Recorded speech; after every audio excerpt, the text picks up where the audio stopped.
this episode of The Soul Trap. Before we get started, I want to remind you of absolutely the greatest event that's going to take place all spring. That is the Soul Trap Collision event. It is a multi-day event that we're going to be hosting here in Palmetto, Florida at the Soul Trap campus at Suncoast Baptist Church. It's from March 5th through the 8th. We have multiple guest speakers, multiple sessions, Q&A. There's going to be a live in-studio audience for some of our shows. We're going to have Now the End Begins. It is going to be a great opportunity for you to come. It will not be live streamed. It will not be released later on.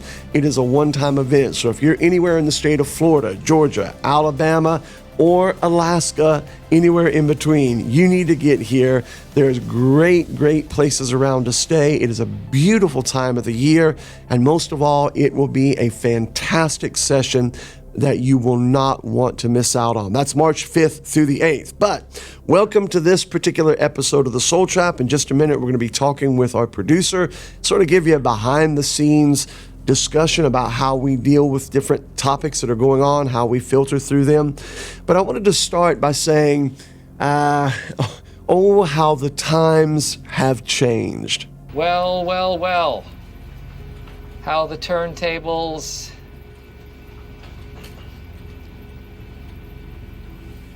And so what do I mean by that? Well, one of the things about getting older that you start to realize is you start to realize by experience, not just conviction, that the Bible is true. It's true. That all things do come around, as Ecclesiastes says, that there is no new thing under the sun. I can remember when big government on the right was a bad thing. I can remember when we were up in arms about Ruby Ridge and masked gunmen storming houses. I can remember when we were mad about Waco, about masked gunmen and overreach of federal government.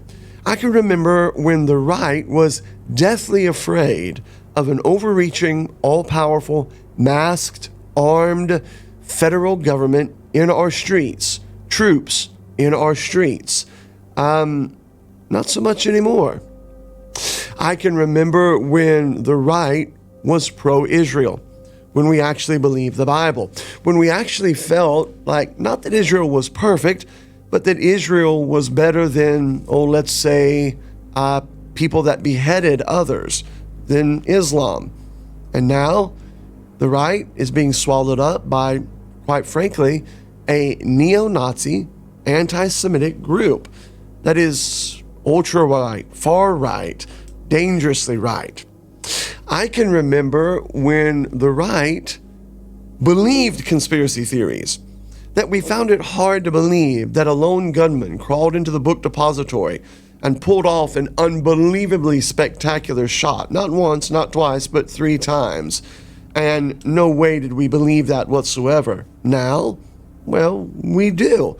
And the only people that seem to call into question how Charlie Kirk was assassinated, with all of its strange inconsistencies, not necessarily untruths, but the only people that would stand up would be Candace Owens. And do we actually believe Candace Owens? She's anti-Semitic in a lot of ways, Jesuit in a lot of other ways. Oh, and while I'm on that, I can remember way back in the day when the right, the conservatives, were frankly scared of Catholicism, scared of Jesuits. There was teachings and trainings about at the top of the deep state was actually a deep religion, but not anymore. When you look at the right seems to be being run by Catholics. So we have come full circle, have we not? We have come all the way back full circle to where what was up is now down, what is down is now up, and we are living, ladies and gentlemen, in strange, very strange days, not just on the left, but on the right. The lines are not as clear as they one time were. The sides are not as easily picked as they one time were. And we are living in exactly what the Apostle Paul said in 2 Timothy chapter number 3, deceived and being deceived. So let's begin by bringing in my fellow conspirator, my fellow remember of what used to be, and your friendly neighborhood strange producer, Kevin, will you join us? Good to have you here, man. You're always here with us. You're like one of the guys that have gone on in the force. You're always there behind the scenes, just not always seen. But we're glad to have you guys join in. We sit around and have these conversations a lot, but we wanted to, as we've done before, let you jump in. So, Kevin, without getting down into the weeds, what is it just overarching, like I was just saying, what's jumping out to you that you find strange just from a 35,000 foot view? And then in just a minute, we're going to jump into the warp and woof. Yeah, I mean, the strange things to me, I have such conflicted feelings for what I see happening in Minneapolis and all these things. One, I want to see the illegals and the criminals and everything taken out, but then on the other side, I know we only see the bad videos for the most part, but it is sometimes like that's a little excessive. Yes. But we only see when they record and the phones come out, and we don't see the escalation leading up to these points.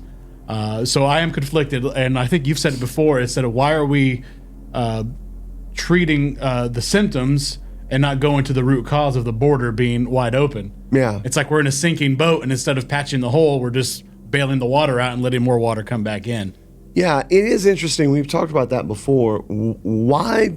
It's like the wall, building the wall is non-existent. That's gone out the window. And if we're willing to put federal troops, which is what ICE is, if we're willing to put federal troops in cities, why aren't we willing to put federal troops on the actual federal border? Right. And yet at the same time, and this is what the problem is, at the same time, you've got an obvious communist infestation, a neo-communism and a neo-Nazism that's taking place. So you find yourself caught right in the middle. If you go one way, you're the what do you call you, a Trump-tard, If you go the other way, you're messing up. So it really is strange, and I love the way you said that, conflicted. Yeah. Like I said, I want to see these people who are criminals, who are here illegally. Who was it? Nick Shirley that was going around exposing the fraud. And I can't remember the guy's name who was with him, but they were going to these daycares, these communication centers, these transportation centers, whatever they had a front of, and exposing them, showing the millions and millions of dollars that are being funneled into them from taxpayer dollars. And there's not a child in sight. There's not a business in sight.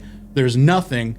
And then my favorite one is the luring center, not the learning center, but the luring center, which daycare that spells learning wrong. Yes, and there might even be, when you think about luring somebody in, I hate to say it and be overly critical, but that's kind of weird too. And then they conveniently get broken into, and you see the hole that was comically dug through the wall where they break in and only steal the records. Yes. So I'm sorry, there's no records. Yes, because that's what criminals do. Yeah. They break in. First of all, we all know that if you want to get gold and silver and precious stones and jewelry and all that, you break into a Somalian learning center. That's right. The other thing is, if you do break in, you forget about anything that's of value. You want the paper records. That's what you really want. Yeah. So, yeah. So let's get down into the macros just a little bit. Let's talk about the shooting that took place in Minnesota with this guy. Let's get a quick video recap of what happened from the news, and then let's break it down. DHS says that Preddy approached agents with a handgun, violently resisted attempts to disarm him, prompting an agent to fire defensive shots. A CNN analysis of videos appears to show a federal officer took the gun from Preddy seconds before another officer fired.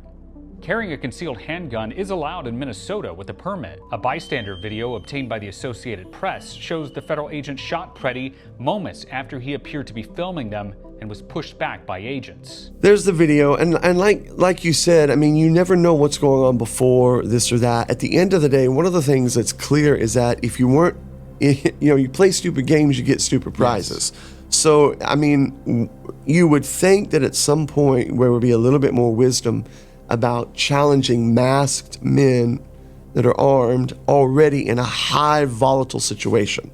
But here's what we got. We're looking at not the B. On Saturday, leftist agitator decided to bring a gun to a tussle with federal agents. The next line is so accurate, he died.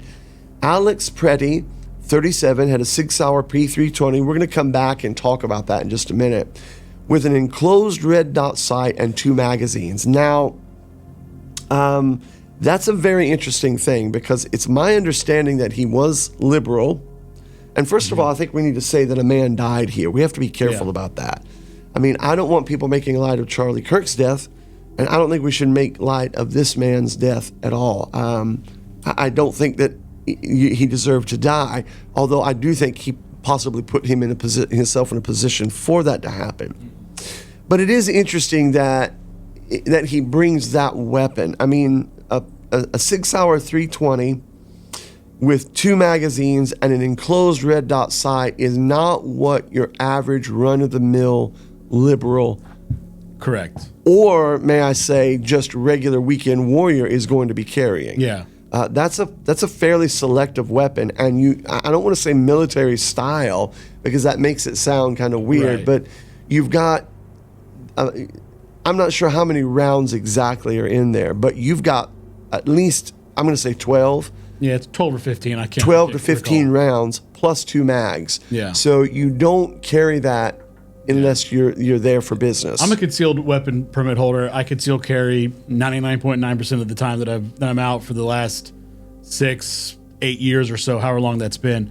And the only time I ever bring additional, this is just me. I'm not a trained professional. I'm not former military, law enforcement, anything like that. But the only time I bring extra magazines is one, when I'm going on a trip. I'm going somewhere where, hey, I don't know what's going to happen. Or if I feel like I may be in a situation where I might need something. Yes. And that's rarely, if ever, because I try not to put myself into those situations to begin with. Exactly. Well, I think what they said here in the article is true. The issue is not that he had a concealed weapon. Though, and this is preliminary reports, he did not have a permit or ID with him at the time. Now, that could be a crime in Minnesota. We don't know all the details. Yes. Yeah, okay. So that needs to be fleshed out. The issue, though, and I think the article states it clear, is that he decided to get entangled with officers while carrying the weapon. Now, that's concealed weapon carry 101, gang. If you're carrying a concealed weapon, I don't know what the law is in Minnesota. I know in Florida it may be different. You don't necessarily have to announce. I don't believe you have to announce that you have one. But if you're going to wrestle with a police officer, that's going to be problematic. That's going to be problematic. Yeah. So it led to the confusion, which led to the officers perceiving a threat. We're going to come back to that. At the time of his death, the article states federal agents were warning nearby protesters to back up. You're going to get arrested. Pettit did not follow any of the advice. Instead, while armed, he stepped between federal agents and a woman who was ignoring repeated commands from an officer. His own parents had warned him not to do things like this. That's odd to me that a 37-year-old man has to be warned. Now, there's a picture on the screen of Pettit. They spoke out after his death. There are theories. I could be wrong here. I'm just telling you what's out there. If you look at him, he looks Jewish. Would I be wrong in making that stereotypical statement? Right? Right. Now, as they say, Jews... So whether he is Jewish or not is irrelevant to the issue. However, there are some theories that, and let me tie this in. Let me go down the rabbit hole. Yeah. When we go back in time, Nazi Germany, communism did not spring out of nothingness, nor did communism just spring out of the Versailles Treaty. When you go to school, what they tend to tell you is the Versailles Treaty was brutal, unfair to Germany, yada, yada, yada, which is true. All that is true. But what they do not tell you, and what is historical fact, it's not anti-Semitic, it's not anything but historical fact. And then let me be clear. I would be considered in some instances a Zionist. I am a Bible believer. I'm a dispensationalist. I believe in the spiritual plan of God. I believe in the physical protection and plan for Israel. That does not mean that I have to agree with everything about Israel, nor does it mean that we can't call them out when they do wrong. But in World War II, or prior to World War II, the rise of Adolf Hitler and the rise of the brown shirts, which then led way to the Gestapo, to the SS, and on, was that there was a huge proliferation of 3 issues that were going on. Number 1, banking and financial corruption was destroying Germany. I'll give you one guess who was behind that. A Jew? Number 2, moral infestation, the moral fiber of what was once a Reformation country. I mean, a strict, hardcore Lutheran Reformation country was being eroded by sexual perversion, sodomy, transgenderism, on and on and on. I'll give you a guess who was behind that. The third thing was, and this is what people miss, was communism. Germany was at hard war with communism. It was in the streets. It was being fomented on and on and on. And part of the connection of communism with Marx and on was Jews, was Israelis. At the time, not Israelis, but the Jewish people that was involved. So when you fast forward now into 2026, some people are saying, hey, is this what we're seeing?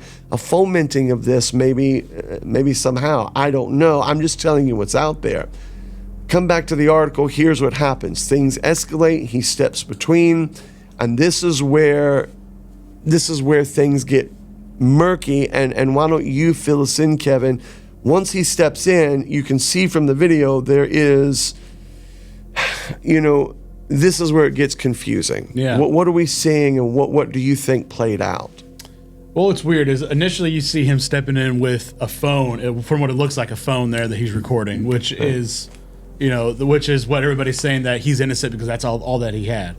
Which, however, with, like you said, concealed carry 101, any instructor will tell you that if you do not instigate a fight, your weapon is to protect yourself or somebody else that is in danger. Now, you're entering into a law enforcement investigation now, where you're putting yourself into where federal agents are lawfully doing what they are there to do. Maybe, like I said, maybe a little escalate. We don't know. I don't know what happened before that. That's all hearsay because there's no video leading up to that. But when he steps in, steps in between that lady and the ICE agents, and they start to basically wrestle, go to the ground, and you see his firearm get exposed on his backside about 4 o'clock. He has it on 4 or 5 o'clock on his backside, and it is a SIG P320, which they had some accidental discharges in there from being dropped. I think you can see video online of some of these. Drop safe, because if you drop them you can't. There's video over and over again. Or if the firearm is chambered, you have one in the chamber, and you mess with the slide, it has gone off. Okay. So when his gun is exposed, the ICE agent, you hear him yell, "Gun, gun, gun," and they reach and pull that out of there. And the first gunshot you hear and see is actually his firearm going off. Whether it was an accidental discharge by the agent pulling the trigger when he was removing it from him, or it was the SIG itself going off. So real quick, can you scan down, or at least let's scroll down. There is a still picture. Okay, so you can see that the agent seems to be holding the firearm in his right hand. Yeah. Now, some people are saying that you can actually see the slide back and what appears to be an impact mark from shrapnel might be visible on the pavement. Okay. So they're saying that. The other thing that they're saying here is that I don't think that it went off when they pulled it out of his waistband. Mm-hmm. The problem that you run into, the interesting thing about it is, and we don't know the technical side, it's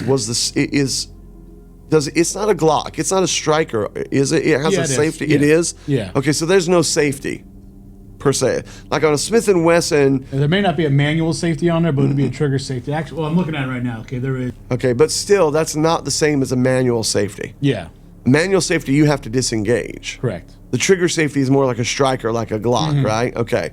So anyway, whatever happens, I think we have to say this. I think we have to be due diligence to say that whatever fault he had up until this moment, he's responsible for. I mean, you're responsible for whatever percentage you're responsible for. Right. But I just don't think that when you look at it that you can say he discharged the weapon. Correct. Either the agent discharged it pulling it, or it was accidentally discharged as he's walking away with it, finger on the trigger, or it was a malfunction from the gun itself. Correct. But this man did not pull the trigger. I think we have to say that clear. Absolutely. Would you agree with that? Yeah. Okay. Second question is, and we're not going to show the video because I don't want to just be macabre. Do you think that the response of the agents once that went off, because you're not necessarily going to hear directional, you're just going to hear a gunshot. And if you've ever been around a gunshot, especially a sidearm, That close. that close, I mean, everybody is rattled.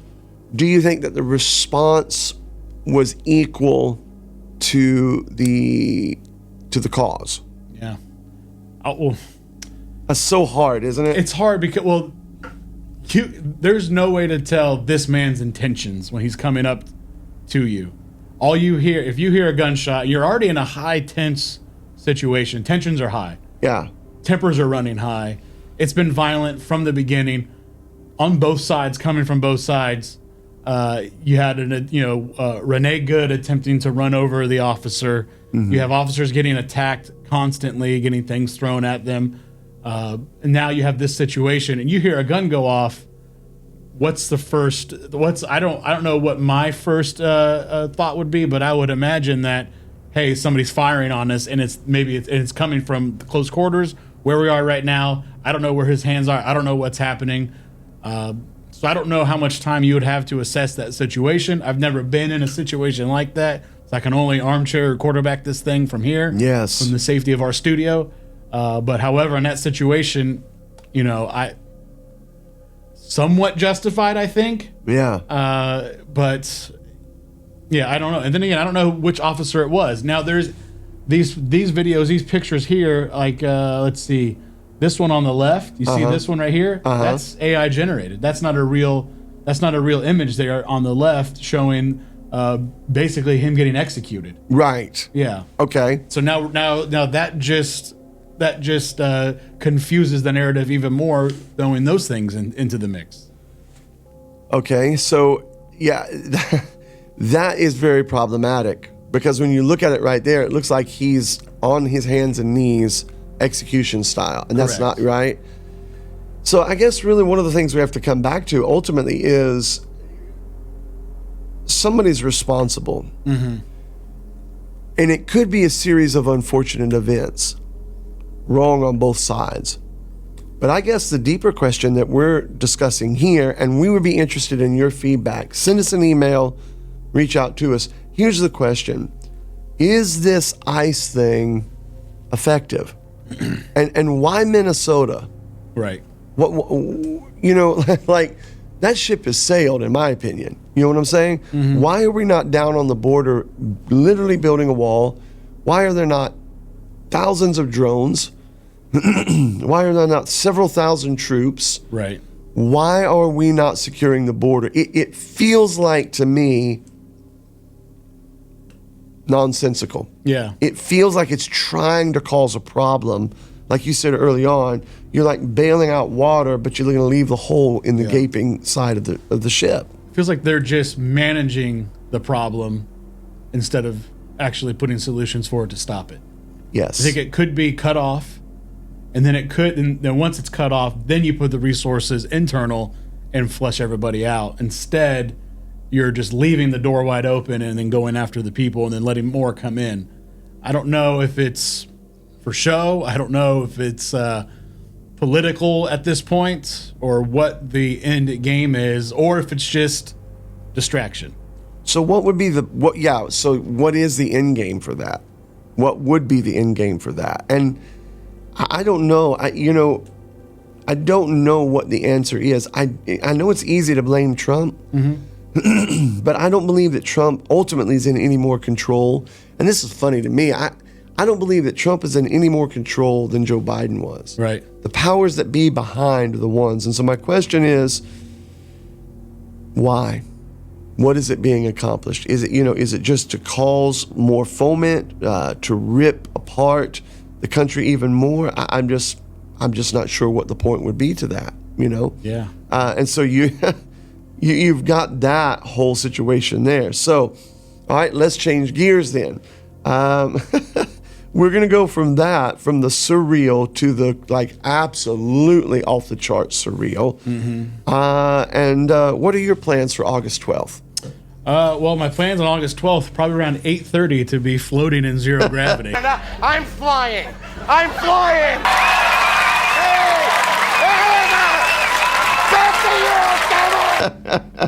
Yeah, let's talk a little bit about that. Either August 12th is going to be a big nothing burger, or I believe the rapture is going to take place August 12th. Yeah. Bring us up to speed on this situation, man. Let's just get the 35,000 foot view. Then we're going to jump down in some of the macros on it and chop it up because it's really crazy. Well, this I feel like came out of nowhere. It was just like one day, I was like, oh, by the way, NASA says that on August 12th, there's going to be a gravity blackout for 7 seconds based upon, I guess, some gravitational waves from black holes that they detected, I think, back in 2019 or 2018, sometime back then.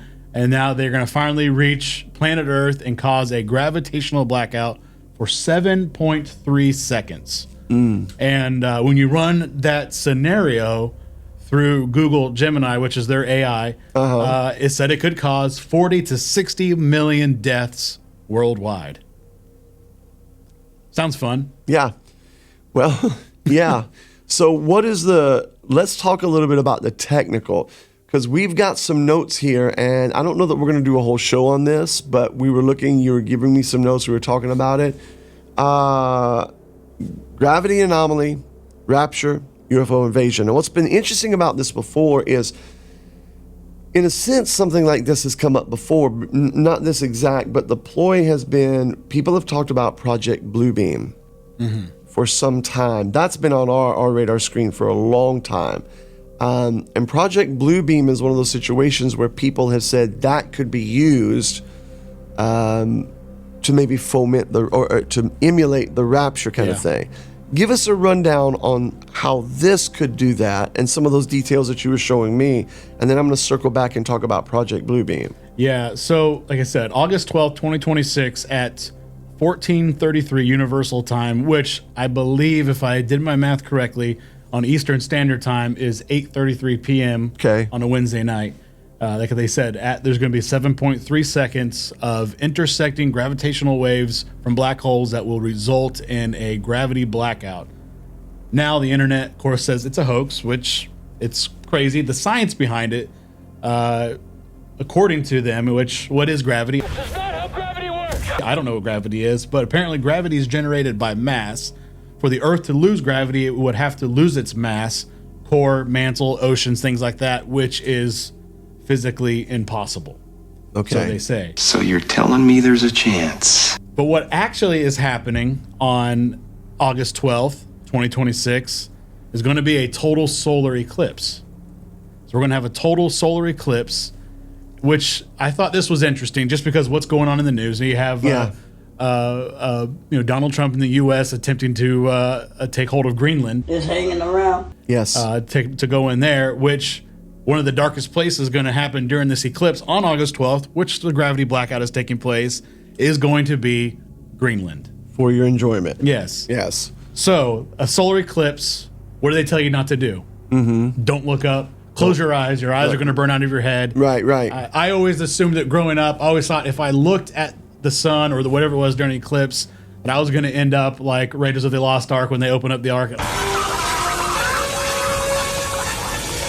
I'm going to melt and I'm going to die. Yes. Which I haven't died yet, which I haven't really even looked at a solar eclipse because they've scared me into that. So I don't know or if you're a big reader of Brandon Sanderson, The Way of Kings, if you get hit with a shard blade, your eyes burn out. Your eyes are going to burn out. There we go. So I thought it was a very coincidental thing that's happening. there. And then the darkest place during the eclipse is going to be Greenland, when there's no gravity, when there's an eclipse. And you've seen several videos all the time. Whenever there's an eclipse, there's usually a lot of UFO, or what they say, UAP activities going on. This is so cool. What's that? What is that? Bruh. Look, there's something flying through the air. Oh shit! What's that? At that same time. Uh-huh. So you're going to have all these things happening at once, which is a good cover-up for the rapture. Yeah. You know, we've often talked about here, and I do believe in the rapture. I believe the Bible teaches that. But I don't believe in the old Tim LaHaye Left Behind model where you just walk along and you just, boom, you disappear. I don't believe that. I believe it'll be a rapture very similar to exactly what you see in the Bible, an ascension. So I think it will be an ascension, a catching away. In fact, a gathering. I'm going to be talking about this Sunday night.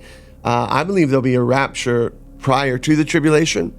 I think it's very possible that there is a mid-trib rapture and possibly even a post-tribulation or right at the end tribulation rapture.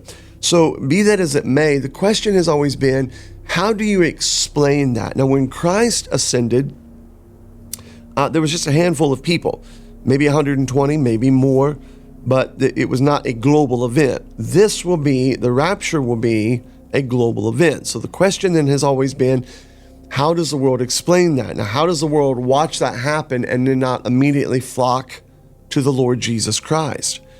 And there's a lot of theory about that. One of them has been, and I tend to think this is where we're going, and that is that there is going to be, for lack of a better word, an extraterrestrial reality, a return of the sons of God in some way, shape, or form. Now, some people have talked about Project Bluebeam, and for those of you that are in the know, that's old news. For those of you that don't, it's traced to a guy named Sergei Monast in the 1990s. It was a claim that there was going to be a global deception using advanced technologies to fake supernatural events, right? Artificial earthquakes, sky projections, telepathic communications, sort of a fake divine event that appeared to be the second coming. I just don't see that working. I don't see that working. What I do see is that alien intervention would almost be like a savior-like event. Yeah.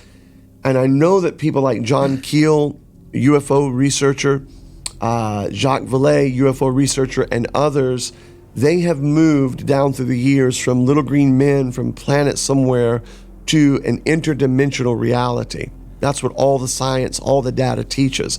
And so I think that's what it could look like. Would that be paired, though, with an event? There's a study that actually says, and you have to be careful about how far you take it.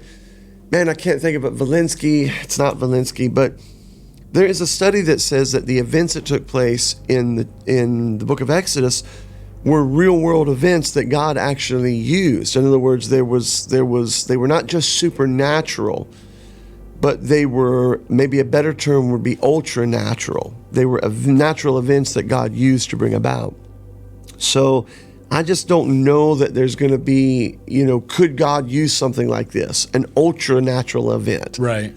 I don't know. How would you explain, how would you explain gravity, all these people floating away? Well, sorry, Yeah. But who was it who got taken? Well, the people floated away were just the ones that were Christian? I don't know. Yeah. That'd be a hard sell. Or the UFOs and the beings caused the gravity blackout to get rid of the problem causers. Could be doing that, yeah. And I thought and I don't know if this has any significance to it. I believe Dr. Ruckman believes that the rapture will happen in the spring. Yes. But this event in August 12th is almost a month to the Feast of Trumpets happening there. And the Feast of Trumpets this year falls on 9/11, which is that'll put us 25 year anniversary.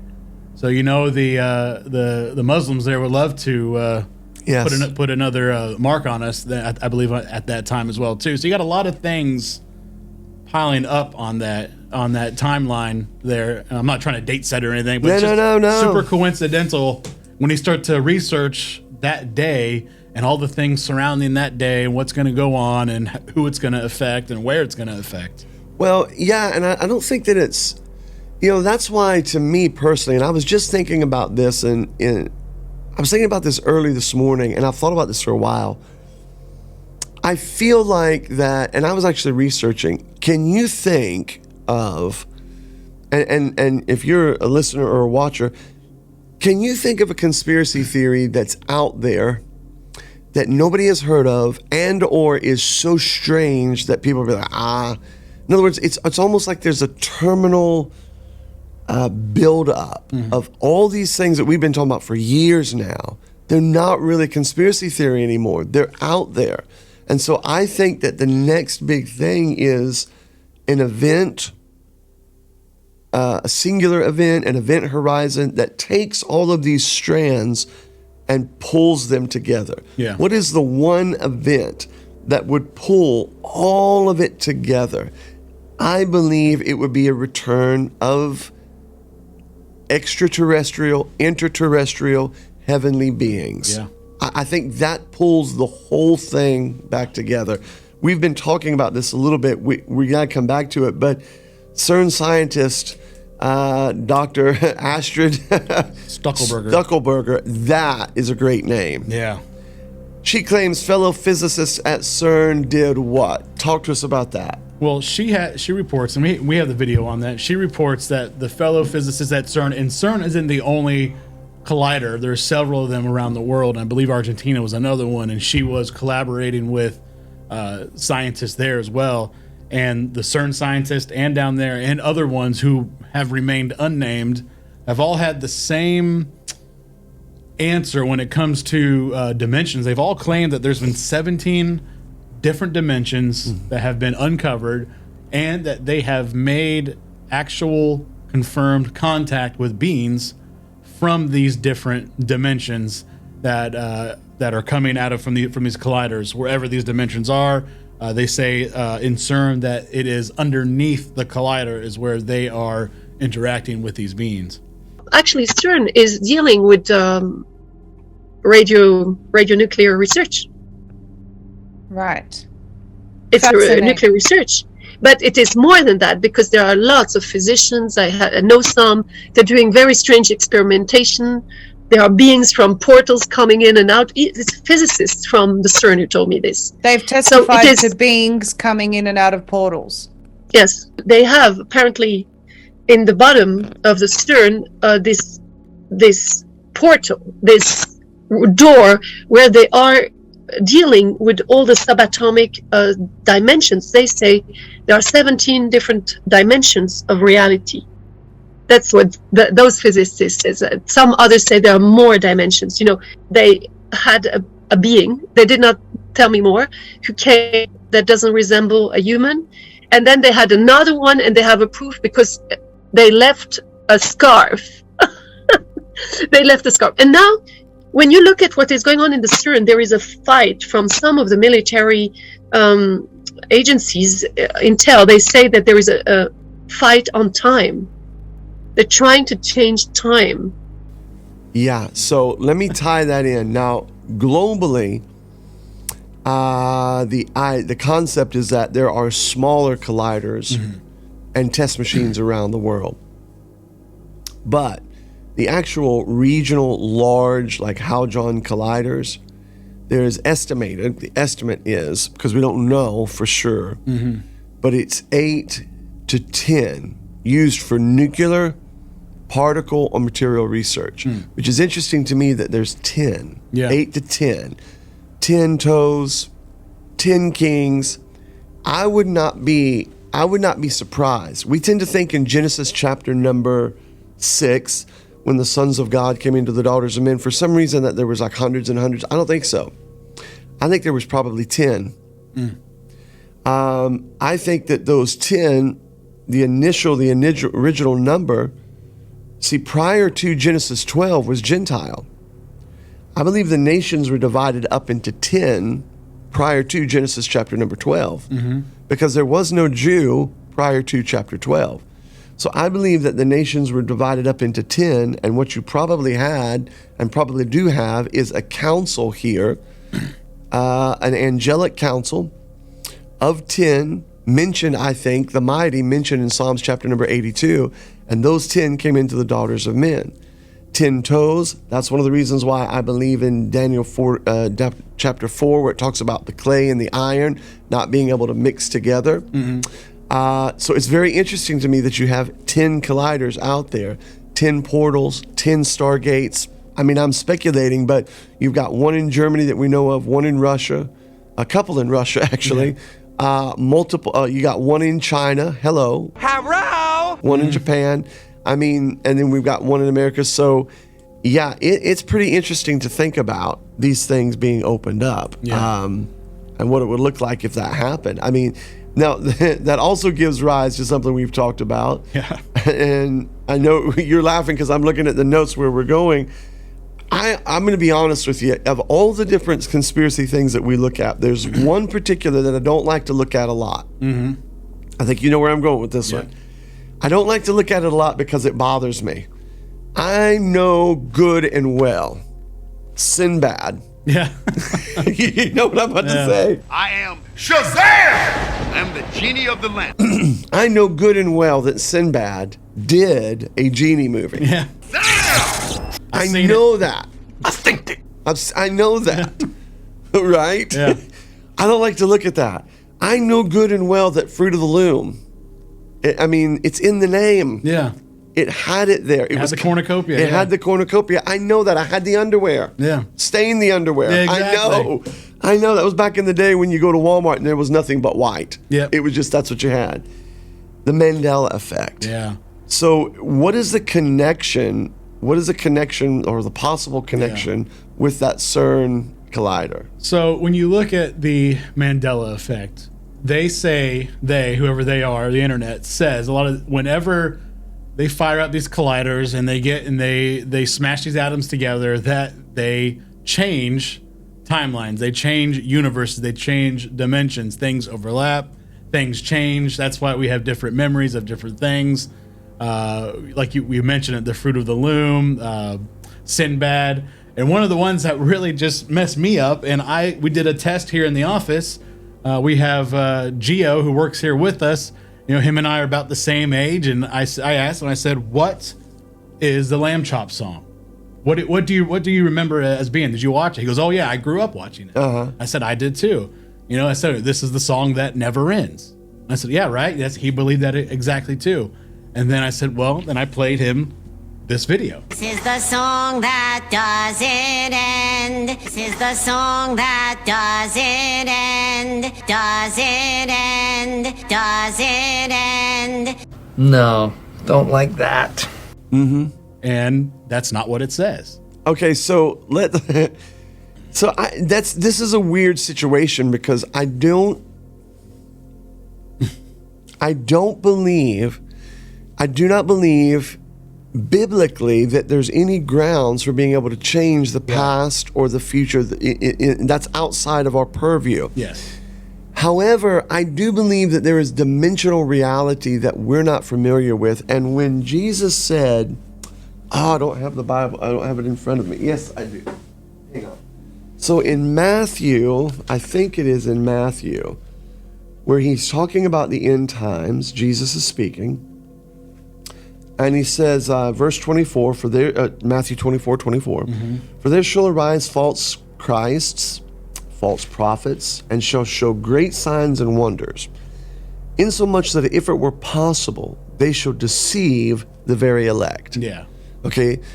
And then Paul says in 2 Timothy that the mark of the end time is deceived and being deceived. So it's odd because there's things out there, it's like, what is happening? Is there a collective? Young talked about that, a collective sort of a zeitgeist. Yeah. Like for instance, and I'm just looking at a couple of them. I know good and well. I've watched it. The Empire Strikes Back. Darth Vader's standing there. Luke's holding his hand, or lack thereof. And you killed my father. Luke, I am your father. Yeah. That's not what he says. No, I am your father. He told me you killed him. No, I am your father. Say what? That is not what he said. How about this one that we just talked about, the cornucopia? Or how about this one? What does the evil witch say in Snow White when she's looking at the mirror? What does she say? Mirror, mirror on the wall. No. No? Magic mirror on the wall. No! It's mirror, mirror on the wall. No. Everybody knows that. Mirror, mirror on the wall. I even know that because Ric Flair Mirror on the wall. does that. Woo, woo, woo. Mirror, mirror on the wall. Who's the fairest of them all? Woo, why it's you, nature boy. Yeah.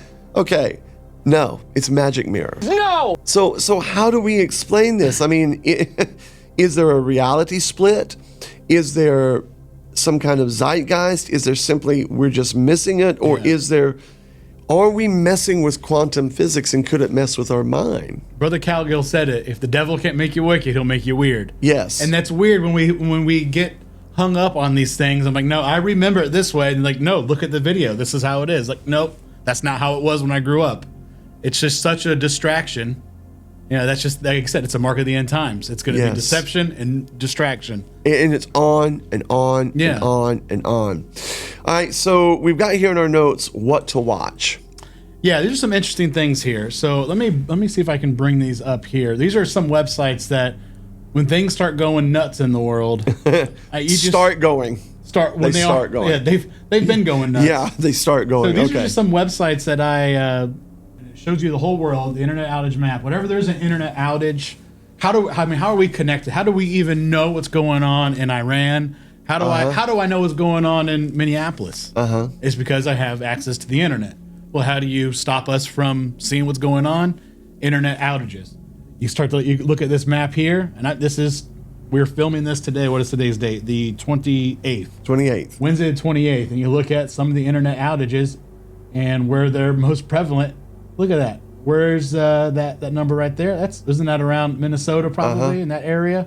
You're looking at and of course there's a big ice storm coming through, knocking things out. Sure. But you look at where they want to cut off communication, you look at the outages, and there's probably some things happening in that area that they may not want you to know about. So they're just certain things to take a look at. Okay, so go ahead. I think it's interesting. Can you zoom in? One of the things that we're just discussing here. So in the book of Revelation, we're going to talk about this, but it says that the Euphrates will be dried up, that the way of the kings of the east. So look at this map. So if you're looking at that, if you go right up from that number 3, if you take that arrow up, if you put your arrow, go down just a little bit, you should put your arrow on the number 3. Now, as you just go up and to the left just a little bit, boom, right there is where you're going to see the start of the Euphrates. Right? And it's going to go up north and to the west from there. Why would it need to be dried up for the kings of the east? Well, I wonder, I've often thought about this. This is just a theory. But I've often thought about, we've talked about EMT attacks. What if when the rapture takes place, imagine several millions of spiritually charged beings going through the air. Yeah. Jesus said he saw Satan as lightning descend. All of a sudden you've got the sky crackling with spiritual beings and us going up and out. And I wonder if it doesn't create some kind of like EMT effect that actually crashes the system. Yeah. And now all of a sudden you don't have as much access to technology as you one time did. It's pretty interesting. But if you could globally shut down the internet, who gets their news from TV anymore? Right. Nobody. No. TV is even TV is digitalized now. Yeah.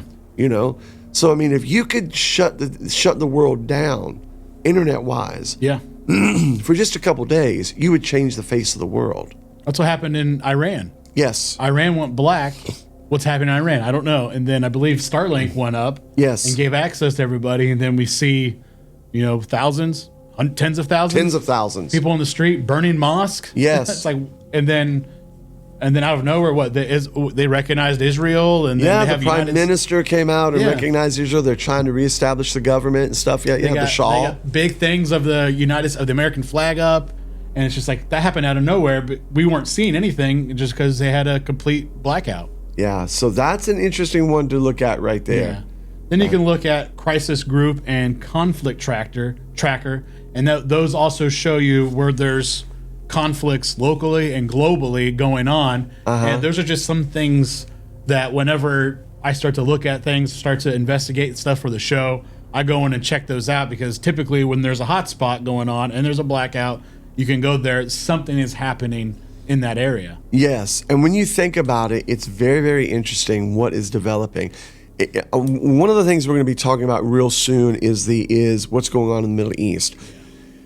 You know, Clarence Larkin wrote Rightly Dividing, and I believe it's in his big book that he talks about the possibility of Babylon being rebuilt. We've often thought about that. Now, I do believe, I don't want to get too far in the weeds, but I do believe that Revelation 17, Revelation 18, there is a mystery form of Babylon.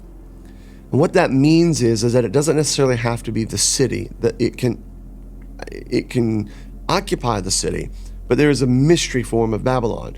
Mystery Babylon doesn't necessarily have to be in Rome. It can move. The seat of Satan can move. I tend to think that the seat of Satan is in Rome now, doesn't necessarily have to be there. I actually believe that the seat of Satan will move to Jerusalem, which I think is very possible. Certainly it's going to happen at the 3.5 year mark. So I said all that to say that I think that it's very interesting when you watch what's happening with these developments. It's crazy the way the Middle East is being reshaped. You've got Dubai, and now you've got the possibility literally of there being Trump towers in Gaza, Syria, Libya, Jordan, these places, Saudi Arabia, the Abraham Accords. We're seeing the Middle East reshaped. And the Middle East is becoming this is what's fascinating, Islam is becoming less powerful. Yeah. If Iran goes non-Islam, government-wise, well, now you've got Iran, you've got Iraq, you've got Syria, you've got Jordan, you've got these major players now, and you could be seeing a shift of power that way. So it's just fascinating times in which we live in. I don't think anybody has a real handle on it. No. I think all of our previous theories, we have to be man enough to look at a lot of our previous theories of how things are unfolding and going, well, that didn't pan out. Exactly. Something different is happening. And the Soul Trap has always been about being connecting dots and about being cutting edge. We're not parroting. And I think part of being able to be cutting edge is going, well, this hasn't happened. This isn't working. Something is afoot. And I don't think anybody has a real clear idea. Right. I will say this, and I'm interested in your take, and then we're going to have to find some point to stop, but I don't see a scenario, and I'm not setting a date, but I don't see a scenario how we come out of Donald Trump and go in back to business as usual. Exactly. I don't see that. We had Donald Trump voted for 3 times, no doubt about that. He was voted for number 1. The election was clearly taken away. I mean, that's just a fact. Yeah. And then he was voted for number 3. The third time he got elected, this third time, is, if you can detach yourself, pan out, it is nothing like the first time. No, completely different. It is completely different. He is all about big government, globalism. I mean, it's a big deal. How do we, I just don't see how we pull out and we go back to business as usual. No. Hey, let's just get us another. I mean, you're not going to get another. I just don't know. I mean, I'm up for any input you have. I just don't know how you go back to business as usual. What does that look like? I don't know. Do we have a coup? Do we have a war? Is there a quote unquote third term? I don't know. Your guess is as good as mine.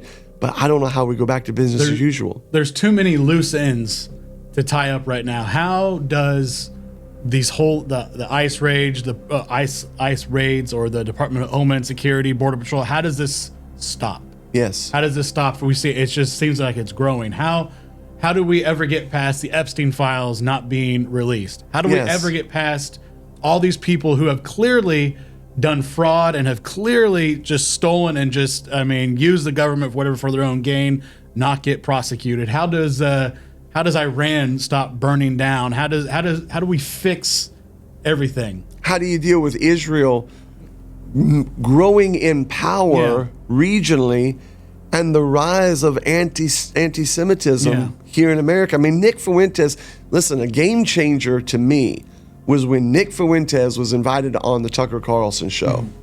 That's a game changer. Yeah. He might have been on some other big shows as well, too. But I mean, that's huge, man. Yeah. That's huge. How do you back this stuff out and go back to normal? There's got to be one singular event that stops everything. Yes. In its tracks. I mean, I think there's a whole armada going in, up in the not in the Mediterranean, but all coming up into the Red Sea. Yes. Right. You see that down that. I mean, we already went into Venezuela. That's taken care of, and I really don't know what's happening down there right now. You know, nobody does. It's just going on. Greenland is, they're ready to fight off the Americans, and all 12 of them. Yeah. Yes. It's just like, man, something big has to take place.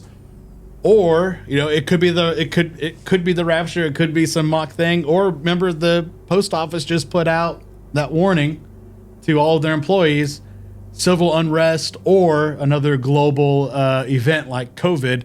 We're still gonna deliver mail. It's like, why would they randomly in the middle of January put that warning out there?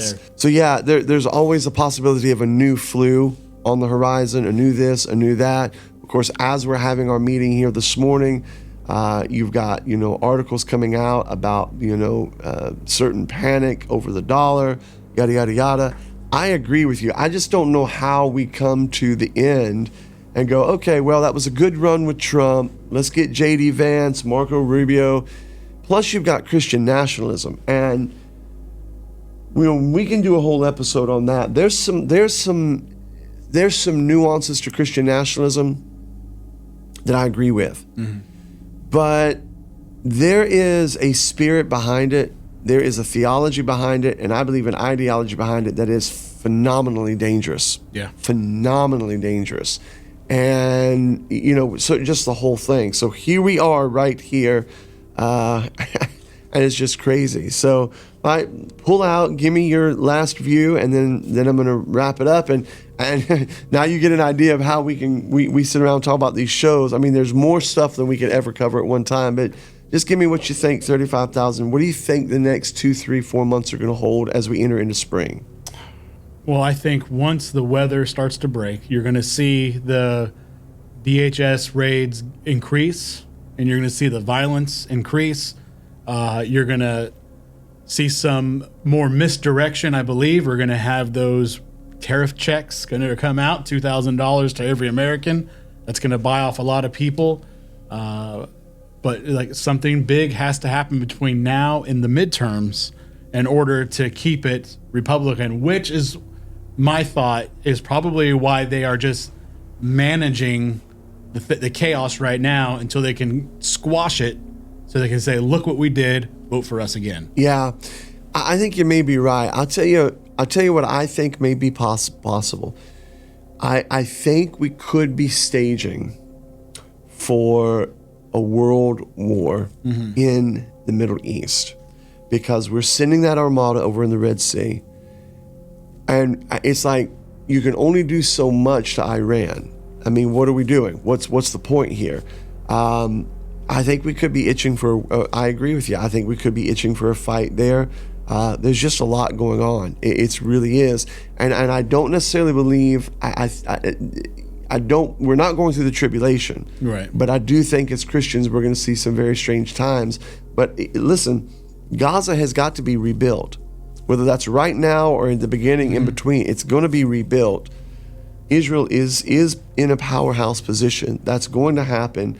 I mean, we're seeing it unfold. So there is a lot going on. We're connecting some dots. Some dots are just starting to emerge that we didn't see before. Some are fading away, but yeah, here it is. And speaking of spring, I'm going to circle back around, because that's going to be a big one.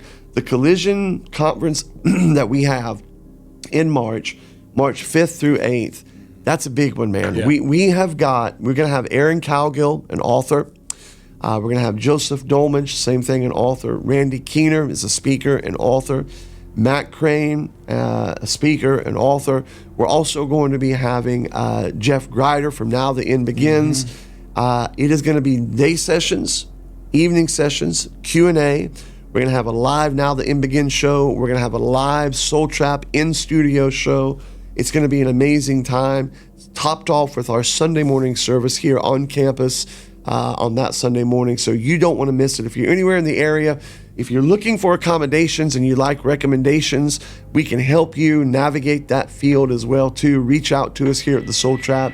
We're going to sign off. We got more shows to record, more shows coming your way, but hopefully this gives you a little inside scoop of how the sausage is made, and it helps you to make sure that you are on that good and narrow way.